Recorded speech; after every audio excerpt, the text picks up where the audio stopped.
Here we have Cosmos, symbol ATOM. Now we looked at this one, I think this was last week, and we marked off this area over here at 3280 as being a major reversal region, of which that was closed above soon after that, and that initiated our next targets up towards basically $40 in our prior highs, of which we got already, which is very, very impressive. This is very, very strong right here. It's among some of the strongest charts that we've seen today and as of recently. Now the question is, when would bullishness be negated? Now it depends on what time frame you're looking at. Obviously, 4-hour time frame is very likely to pull back just by the simple nature of retesting your all-time highs. And in this case, we will have some bearish divergence forming right here, but that is not negating long-term bullishness. This is a really, really good setup long-term. And while I do think that this one can very easily pull back, let's say to even like $36.50, that doesn't do anything for the daily, for example. This one is long-term bullish and looking for probably, I'm going to guess new all-time highs. Yeah, you're already at new all-time, or you're already at all-time highs, but you're very likely looking at new all-time highs after a pullback.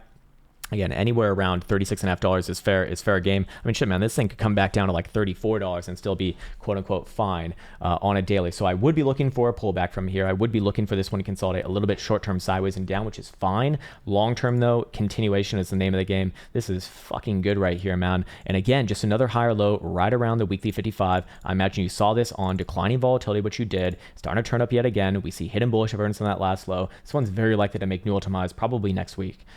Maybe at most 2 weeks from now. And we can talk about some tentative targets here just based off of the reaccumulation base, which I'll just go off of this reversal right here. You can see that we're already at the 1.618. That's fine. That's to be expected.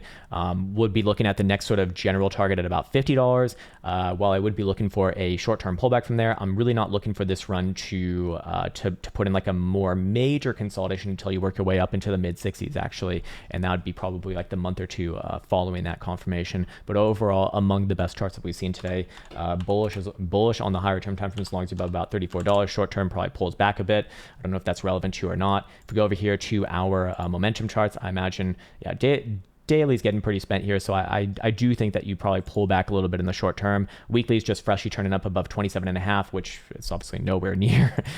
In 4 hours, also turning down. So short term corrective, long term very, very likely continuation among some of the best charts that we've seen today, and very impressive actually as well. So hopefully that was helpful for Adam Sir.